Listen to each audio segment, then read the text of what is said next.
Hello everyone, मैं हूं रवि कुमार। स्वागत है आप सब लोगों का मेरे इस नए यूट्यूब चैनल पे, जिस चैनल के माध्यम से मैं उन बच्चों की सहायता करना चाह रहा हूं जिन बच्चों की पढ़ाई कोरोना पैंडेमिक की वजह से बहुत ही ज़्यादा प्रभावित हुई है।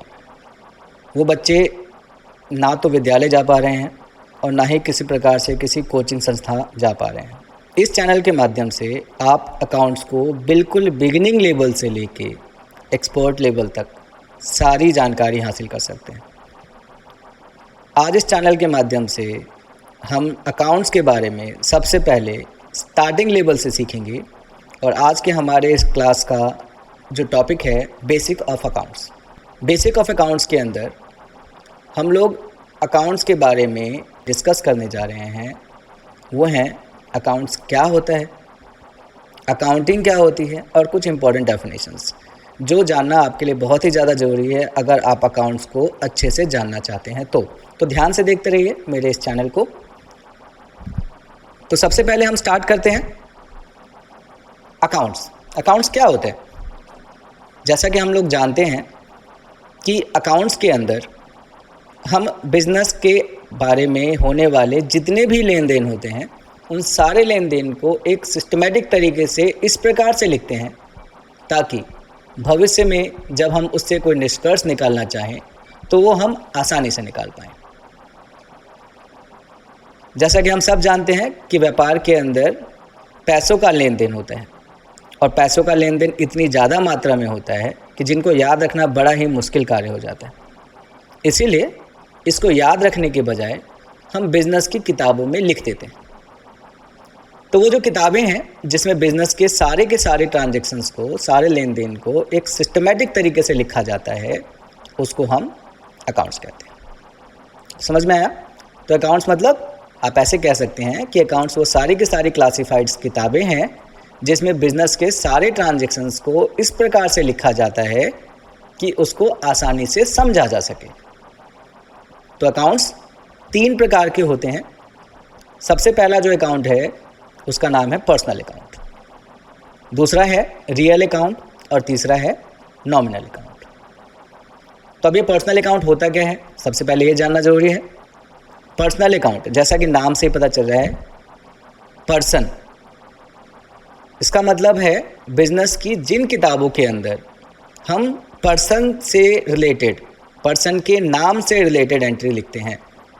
दैट मीन्स जहाँ हमें बिजनेस की किताबों में पर्सन का नाम लिखना पड़ता है, वो सारे के सारे नाम, चाहे वो किसी आदमी का नाम हो या चाहे किसी संस्था का नाम हो। जैसे आदमी का नाम क्या हो सकता है, राम, श्याम, सीता, गीता, ये सब रियल नेम है। या किसी संस्था का नाम हो गया टाटा, बाटा, ये सारी संस्थाओं के नाम है। याद रखने वाली बात है कि इसमें 2 ऐसी चीज़ें और भी हैं जैसे कैपिटल और ड्राइंग्स। इसके बारे में हम आगे की क्लास में जानेंगे कि आखिर ये चीज़ें होती क्या हैं। फिर दूसरा है रियल अकाउंट। रियल अकाउंट क्या होता है? रियल अकाउंट का मतलब होता है वास्तविक खाते। हिंदी में आप इसे वास्तविक खाते कहते हैं। तो रियल अकाउंट में हम बिजनेस की किताबों में अगर किसी भी संपत्ति का नाम लिखना चाहते हैं, कोई भी सामान जिसकी एक कीमत होती है, जैसे land, building, furniture, machinery etcetera, इन सब चीज़ों के बारे में अगर इन सब के नाम को मुझे अपने बिजनेस की किताब में रिकॉर्ड करना हो तो ये सारी की सारी चीज़ें बिजनेस की किताब में रियल अकाउंट के हिसाब से लिखा जाता है। ये रियल अकाउंट में क्लासीफाई किया गया है। थर्ड आता है नॉमिनल अकाउंट। नॉमिनल अकाउंट का मतलब क्या होता है? इसको हम हिंदी में ऐसे भी कहते हैं नाम मात्र के खाते। ठीक है, दैट मीन्स बिजनेस की किताब में अगर हमें कुछ ऐसे नाम, जैसे किसी खर्चे का नाम हो गया या किसी इनकम का नाम हो गया, इन चीज़ों को हम बिजनेस की किताब में नॉमिनल अकाउंट के हिसाब से लिखते हैं। ठीक है, तो 3 प्रकार के अकाउंट समझ में आ गए, पर्सनल अकाउंट, रियल अकाउंट और नॉमिनल अकाउंट। अब हम एक चीज़ जानेंगे, अकाउंटिंग। अकाउंटिंग क्या होता है? बिजनेस की ये जो किताबें, जैसा हमने पढ़ा कि जिसमें बिजनेस के ट्रांजैक्शंस को लिखा जाता है, उन किताबों में लिखने की जो प्रक्रिया होती है उस प्रक्रिया को अकाउंटिंग कहते हैं। आप ऐसे भी कह सकते हैं कि अकाउंटिंग क्या है? अकाउंटिंग एक प्रोसेस है। ठीक है, प्रोसेस। इस प्रोसेस में क्या होता है, बिजनेस में जितने भी ट्रांजैक्शंस होते हैं, जितने भी लेन देन होते हैं, सबसे पहले उन सारे लेन देनों को एक किताब में लिखा जाता है जिसको हम कहते हैं जर्नल प्रॉपर। ठीक है, तो रिकॉर्डिंग सेक्शन में सारे ट्रांजेक्शन्स को बिजनेस की किताब में जर्नल प्रॉपर में लिखा जाता है। ठीक, फिर दूसरा ऑप्शन क्या है इसमें, क्लासीफाइंग। अभी हमने डिस्कस किया कि सारी किताबों को जर्नल प्रॉपर में लिखा जाता है। अब जर्नल प्रॉपर में सारी चीज़ें एक जगह लिखी हुई हैं, चाहे वो परचेज़ की एंट्री हो, चाहे वो सेल की एंट्री हो, चाहे किसी आदमी से लेना हो, चाहे किसी को देना हो, कुछ भी हो, वो सारी की सारी चीज़ें जर्नल प्रॉपर में लिखी हैं। लेकिन अगर उसमें से कोई स्पेसिफाइड जानकारी मैं बाहर निकालना चाहता हूँ, जैसे मैं जानना चाहता हूँ कि सिर्फ मैंने परचेज़ टोटल कितने का माल परचेज़ किया, अब उस ट्रांजेक्शन में इतनी सारी एंट्री में मैं सिर्फ परचेज़ को निकालना चाहता हूँ, तो उसके लिए बिज़नेस के अंदर ऑप्शन बनाए गए हैं। जिन चीज़ों के ट्रांजेक्शन बहुत ज़्यादा मात्रा में होते हैं, उन सारे स्पेसिफाइड ट्रांजेक्शन्स के लिए अलग अलग प्रकार की किताबें बनाई जाती हैं। आप ऐसे कह सकते हो कि सब्सिडरी बुक्स, ठीक है। सब्सिडरी बुक्स में बिज़नेस के ट्रांजेक्शन्स को क्लासीफाई किया जाता है। जैसे परचेज़ की सारी डीलिंग उठाई, उसको हमने एक अलग किताब में लिख दिया परचेज़ बुक। सेल की सारी डीलिंग उठाई, उसको एक अलग किताब में डाल दिया सेल बुक, ठीक है। ऐसे बिज़नेस में अलग अलग प्रकार की किताबें मेंटेन की जाती हैं, जिन किताबों में ट्रांजेक्शन्स को क्लासीफाई करके लिखा जाता है, ठीक है। फिर लास्ट में आता है समराइजिंग। समराइजिंग में क्या होता है कि अब जो ट्रांजेक्शन हमने अलग अलग किताबों में लिख दिया, अब बिज़नेस को इन सारे ट्रांजेक्शन्स का आउटपुट जानना होता है। बिज़नेस को ये जानना बहुत ज़रूरी होता है कि ये जो काम मैंने किए हैं, इस काम का आउटपुट क्या है, क्या मुझे कुछ फ़ायदा हुआ या मुझे नुकसान हुआ, या क्या सामान मेरे पास कितनी मात्रा में लिखा हुआ है। तो ये सारी चीज़ों की जानकारी आपको समराइजिंग के माध्यम से पता चलता है। इसमें बिज़नेस की आखिरी किताबें भी आप ऐसे कह सकते हो कि बिज़नेस की आखिरी किताबें होती हैं, जिसमें उन चीज़ों के बारे में प्रॉपर निष्कर्ष निकाल के लिखा जाता है कि बिज़नेस को कितना फ़ायदा हुआ या कितना नुकसान हुआ, या बिज़नेस के पास कितनी संपत्तियाँ हैं या कितना कर्जा है, ठीक है। तो ये सारी जानकारी हमें फाइनल अकाउंट, जिसे आप फाइनल अकाउंट भी कहते हैं, इसमें 3 प्रकार के खाते जनरली बनाए जाते हैं। इसमें पहला खाता बनता है ट्रेडिंग अकाउंट, फिर बनता है प्रॉफिट एंड लॉस अकाउंट, और फिर फाइनली बनता है लास्ट में बैलेंस शीट, जो बिज़नेस की एक्चुअल जानकारी हमें आउटपुट निकाल के देता है, ठीक है। क्लियर।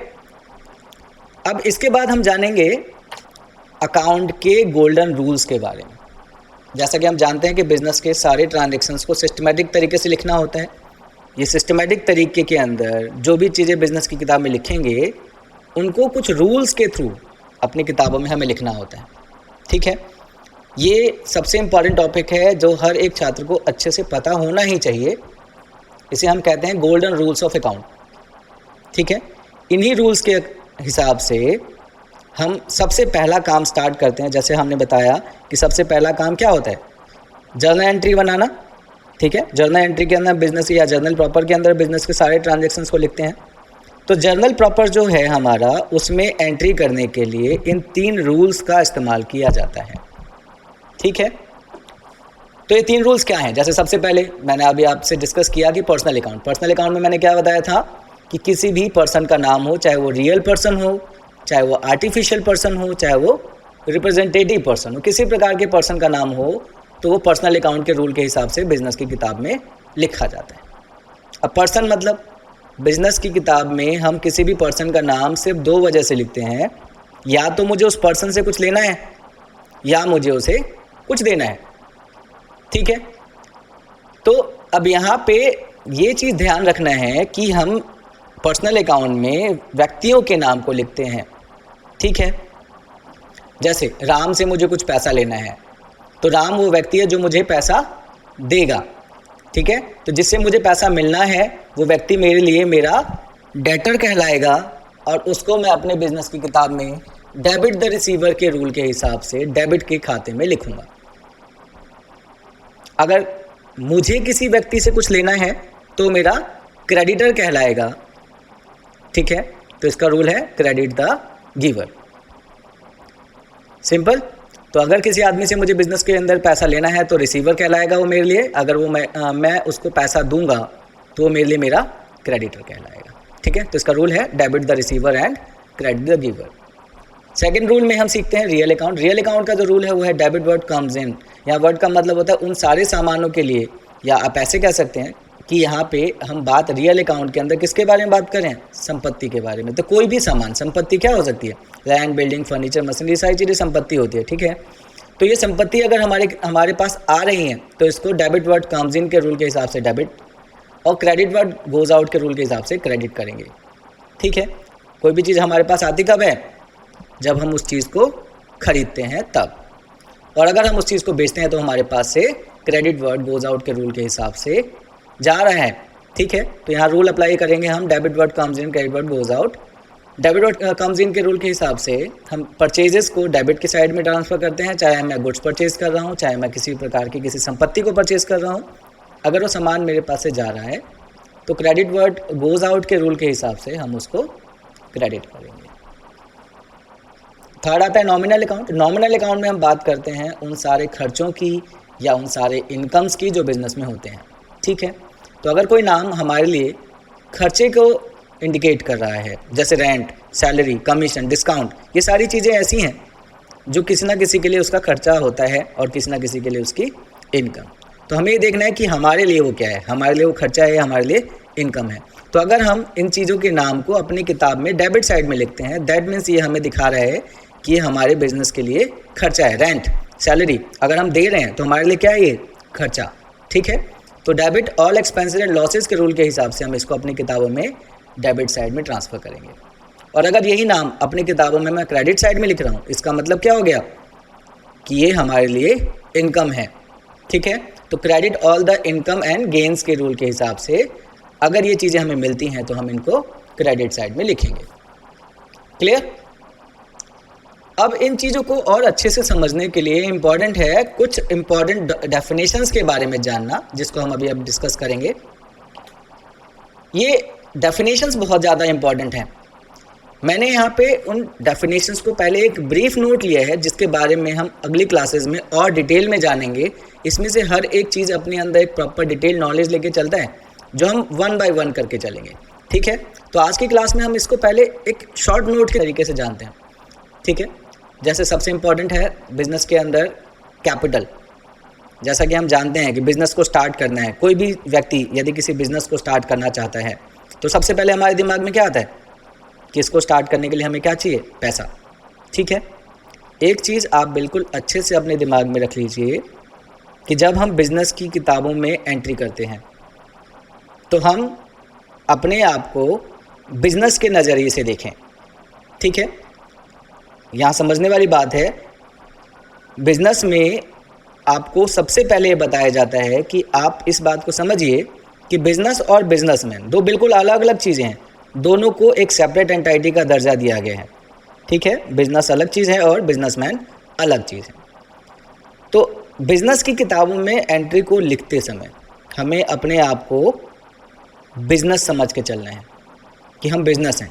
ठीक है, और बिज़नेस हैं तो बिज़नेस के अंदर बिज़नेस के मालिक की तरफ से, जिसने उस बिज़नेस को स्टार्ट किया, उसकी तरफ से जो भी चीज़ें बिज़नेस के अंदर इन्वेस्ट की जाती हैं, निवेश की जाती हैं, उन सारी चीज़ों को हम पूंजी कहते हैं।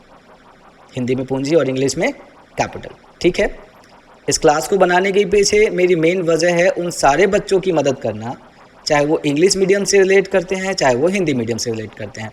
ये क्लास मेरी दोनों बच्चों की सहायता करेगा, दोनों ही टाइप के छात्रों की सहायता करेगा। ठीक है, तो मैं हर टॉपिक को आपको इंग्लिश और हिंदी में दोनों ही भाषा में समझाने की कोशिश करूँगा। ठीक है, तो सिंपल, कैपिटल मतलब वो सारी चीज़ें जिसको बिज़नेस के अंदर बिज़नेस का मालिक निवेशित करता है, चाहे वो पैसा हो, चाहे वो किसी प्रकार की कोई संपत्ति हो, लैंड, बिल्डिंग, फर्नीचर, मशीनरी, कुछ भी। अगर ये चीज़ें बिज़नेस के अंदर बिज़नेस के मालिक की वजह से आ रही हैं, बिज़नेस के मालिक ने लगाया है, तो ये सारी ही चीज़ें बिज़नेस के लिए कैपिटल कहलाएंगी। All things which is invested by the businessman to start a business is called capital. Clear? फिर हम जानते हैं लायबिलिटीज़ के बारे में। लायबिलिटीज़ हिंदी में कहते हैं इसे जिम्मेदारियाँ। ठीक है, अगर किसी व्यक्ति से कोई सामान मैंने खरीदा तो उस व्यक्ति को उस सामान के बदले में पैसा देना, ये मेरी जिम्मेदारी है। ठीक है, तो जब तक वो जिम्मेदारी मैं उतार ना दूँ, वो एक रिस्पॉन्सिबिलिटी, एक जिम्मेदारी मेरे ऊपर बनी रहती है। ठीक है, तो सीधे तौर पे हम ऐसे कह सकते हैं कि लायबिलिटी मीन्स फ्यूचर एक्सपेंसेस या फ्यूचर रिस्पॉन्सिबिलिटीज़। किसी दुकान से कोई सामान खरीदा और पैसा दे दिया, ये तो खर्चा हो गया, सिंपल।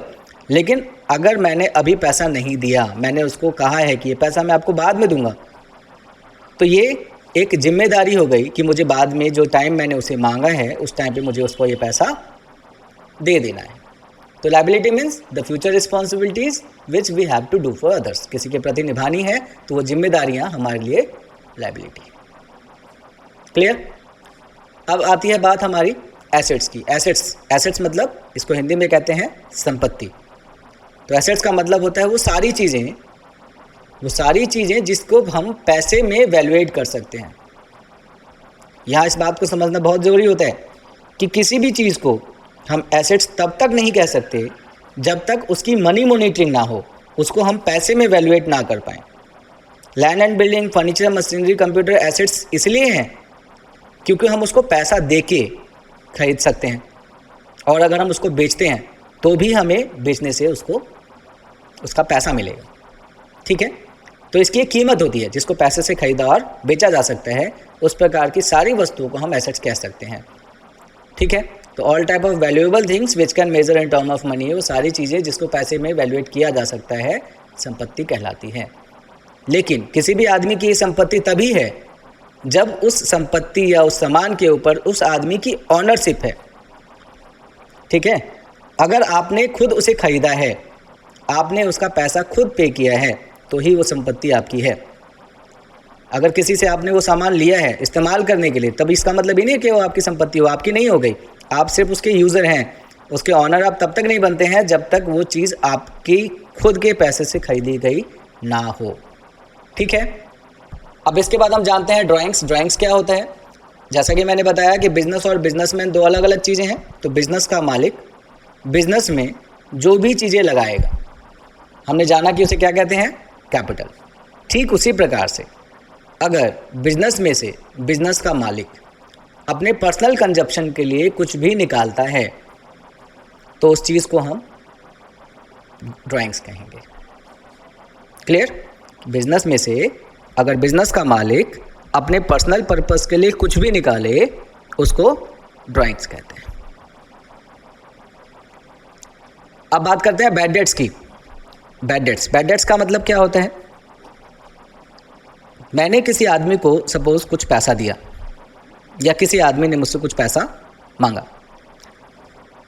उसने मुझसे एक टाइम मांगा कि इतने टाइम बाद मैं आपको ये पैसा आपका वापस कर दूंगा, लेकिन कुछ ऐसी सर्कमस्टांसेस हो गई जिसकी वजह से अब वो व्यक्ति मेरे पैसे वापस करने की हालत में नहीं है।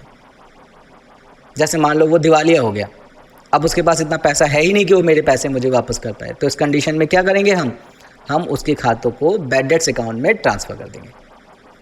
ठीक है? That means uncollectable debts are bad debts. जिन देनदारों से पैसा नहीं मिल सकता वो पैसा बैड डेट खाते में ट्रांसफ़र कर दिया गया। क्लियर? चलिए, इसके बाद हम जानते हैं डेटर किसे कहते हैं। डेटर, ये जो वर्ड मैं आप लोगों के साथ डिस्कस कर रहा हूँ, ये सारे के सारे वर्ड्स जब आप प्रैक्टिकली या किताबों में एंट्रीज पास करेंगे, बार बार आपको इन वर्ड्स को देखना पड़ेगा, समझना पड़ेगा। तो आपको पता होना चाहिए कि ये चीज़ें क्या हैं, तभी तो आप उसको सही तरीके से इस्तेमाल कर पाएंगे। ठीक है? तो सबसे पहले जैसे डेटर्स का मतलब होता है, हिंदी में इसे कहते हैं देनदार। ठीक है? जैसे मैंने किसी व्यक्ति को कुछ माल बेचा, तो अब जिस व्यक्ति को ये माल मैंने बेचा है उस व्यक्ति का क्या फ़र्ज़ बनता है कि वो उस माल के बदले में मुझे उसकी कीमत दे। ठीक है? तो जब तक वो सामने वाला व्यक्ति मुझे उस वस्तु के बदले में जो कीमत बनती है वो दे ना दे, वो व्यक्ति मेरे लिए मेरा डेटर होगा। ठीक है?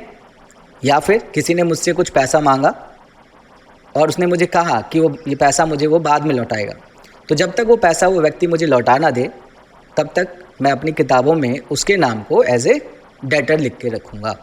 तो डेटर मतलब कोई भी व्यक्ति जो मुझे पैसा देगा। ठीक है? बात आती है नेक्स्ट क्रेडिटर की। जैसे डेटर था जो व्यक्ति मुझे पैसा देगा, उसी प्रकार से क्रेडिटर है जो व्यक्ति मुझसे पैसा लेगा। ठीक है? कोई भी एंटाइटी जिसे मुझसे पैसे लेने हैं, चाहे वो किसी भी वजह से हो, उसने मुझे माल बेचा हो जिसके बदले में उससे मुझसे पैसे लेने हैं, या मैंने उससे बोरो किया हो, अब बाद में मैं उसको पैसा वापस करूँगा, तो जब तक ये पैसा मैं उसको वापस नहीं कर देता तब तक वो सामने वाला व्यक्ति मेरे लिए मेरा क्रेडिटर है। ठीक है? इसके बाद जैसा कि हम जानते हैं कि बिज़नेस क्यों कर रहे हैं, बिज़नेस करने का मेन मकसद क्या है, लाभ कमाना। लाभ नहीं होगा तो हम बिज़नेस क्यों करेंगे। तो प्रॉफिट को हम कैसे डिफाइन कर सकते हैं, हम प्रॉफिट में ऐसे कह सकते हैं कि जो सामान मैंने खरीदा, मकसद था बेचने का, तो जितने में वो सामान मैंने खरीदा है, अगर उस सामान को मैं उससे ज़्यादा कीमत में बेच रहा हूँ, तो जो भी सामान के बेचने के बाद एक्स्ट्रा अमाउंट मुझे मिला है वो मेरे लिए प्रॉफिट है। जैसे 100 रुपये का सामान था जिसकी पूरी कॉस्टिंग मेरे लिए 100 रुपये पड़ी है, उसको मैंने 150 रुपये में बेच दिया, एक्स्ट्रा 50 रुपये आए। ये 50 रुपये जो एक्स्ट्रा मेरे पास आए हैं ये मेरे लिए मेरा प्रॉफिट है। तो आप ऐसे कह सकते हैं साधारण तौर पे excess over expenses is called profit. खर्चे के ऊपर जो कमाया है वो मेरा लाभ है। लॉस का मतलब क्या होता है, हानि, नुकसान। अब कोई सामान मैं ख़रीद के लाया, किसी वजह से अगर वो सामान मुझे उस कीमत से कम में बेचना पड़ रहा है, सामान मैंने 100 में ख़रीदा था लेकिन कुछ परिस्थितियों की वजह से अब मुझे उसे कम कीमत में बेचना पड़ रहा है, तो वो मेरे लिए क्या कहलाएगा, लॉस। 100 रुपये का ख़रीदा, 80 में बेच दिया तो 20 रुपये लॉस हो गया। समझ में आ गई बात। तो आज हमने बहुत छोटी छोटी चीज़ों के बारे में जाना, बिल्कुल स्टार्टिंग, बिल्कुल बेसिक कंसेप्ट के बारे में जाना है। इसके बारे में हर एक टॉपिक को डीपली जानेंगे हम आने वाली और क्लासेस के अंदर। तो मेरे चैनल के साथ आप जुड़े रहिए। मेरे चैनल को अगर आपको लगता है कि मेरा ये चैनल आपको किसी भी प्रकार से फ़ायदा पहुंचा पा रहा है, तो मेरे इस चैनल के बनाने का मकसद कामयाब हो जाएगा मेरे लिए। तो अगर आपको ये चैनल पसंद आया, अगर आपको ये आज का टॉपिक समझ में आया, तो आप इस चैनल को प्लीज़ लाइक करिए, सब्सक्राइब करिए और उन लोगों से शेयर करिए जिन लोगों की आप मदद करना चाहते हैं, क्योंकि ये जो क्लास है वो फ्री ऑफ कॉस्ट है। इसके लिए आपको कुछ भी पे करने की ज़रूरत नहीं है। मैं पिछले काफ़ी टाइम से इस लाइन में जुड़ा हुआ हूँ, इस फील्ड से जुड़ा हुआ हूँ। मैं बहुत ज़्यादा लोगों को देखता हूँ कि वो अगली क्लासेस में चले तो जाते हैं लेकिन उनका बेसिक क्लियर नहीं होता। ठीक है, तो बेसिक का क्लियर होना बहुत ज़्यादा ज़रूरी है। इसलिए आप इस चैनल को सब्सक्राइब करिए, आप इस चैनल से लगातार जुड़े रहिए। धन्यवाद।